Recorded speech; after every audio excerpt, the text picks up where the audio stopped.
แล้วเจ้าเอาเมียเฮ็ดหยังค่ะสันจักแล้วเห็นไทยบ้านไทยเมืองผู้ใดก็เอาเมียเอาผัวขอยก็เอาน้ำเขายันเสื้อยันบ่ทันหมู่และเจ้าอ่อนเดเอาผัวเฮ็ดอีสังก็เอามานอนนำหันแล้วค่อยยังนอนนำเจ้าได้ค่อยยังเอาเจ้านี่เฮ้ยอย่าว่าซันว่าซีเด้อมะเร็งนอนนำกันไปเฮา2 คนสินอนน้ำกันเฮ็ดอีสังเครื่องบนอยู่บนนอนข่อยก็ซื้อมา2 สุดของเจ้าสุดหนึ่งของข่อยสุดหนึ่งไปซื้ออยู่ห้านหุงเจริญคักแน่ก็นอนไผนอนมันคือเก่าหั่นแหล้วสิอยากนอนน้ำกันเฮ็ดอีสังอ้าวผัวเมียเขาก็นอนนำกันแต่ว่าเฮ้ยบ่ข่อยมุนมัดเอ้าอีตานี่ที่เอากันมาบ่เคยนอนนำกันจักเทื่อ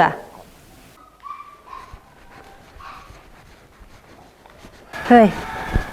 เนาะมะเร็งเนาะนอนนำกันเนาะสินอนน้ำกันเฮ็ดหยังเฮ้ยบ่อนอนก็มี2 สุดห้องนอนก็มี2 3ห้องก็เลือกนอนห้องไผห้องมันจำเป็นอีสังสิมานอนน้ำกันเฮ้ยแต่เฮาเป็นผัวเมียกันได้เฮ้ยก็เข้าใจว่าเป็นผัวเมียแต่สินอนน้ำกันเฮ็ดหยังเฮ้ยมันฮ้อนมันมุ่นมัดนะเฮ้ยห่วยจ้อยค่อยถามเจ้าความซื่อเป็นหยังเจ้าจังบ่อยากนอนนำค่อยก็สิบอกเจ้าความซื่อข่อยมุ่นมัดตอนข่อยยังน้อยข่อยก็นอนน้ำพ่อน้ำแม่เนาะบัดข่อยบวชข่อยก็นอนน้ำครูบานอนน้ำอาจารย์ข่อยก็นอนน้ำผู้นั้นนอนน้ำผู้นี้มาตลอดบัดข่อยซีกออกมาเอาเมียยังสิมาให้นอนน้ำเมียอยู่ก็ให้ข่อยนอนผู้เดียวแบบอิสระนี่ติอ้าวแล้วเจ้าเอาเมียเฮ็ดหยังค่ะสันจักแล้วเห็นไทยบ้านไทยเมืองผู้ใดก็เอาเมียเอาผัว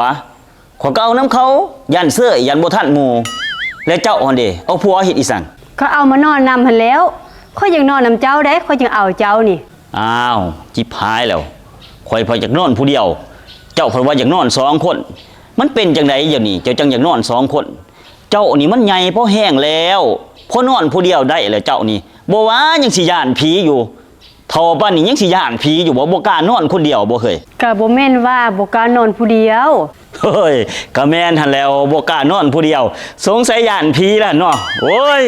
เฒ่าสิตายยังนอนผู้เดียวบ่ได้ย่านแนวบ่ย่านผีโอ้ยใหญ่บ่แห้งแล้วนอนผู้เดียวหั่นแหละนอนไผนอนมันสิย่านอีสังผีใหญ่บ่แห้งแล้ว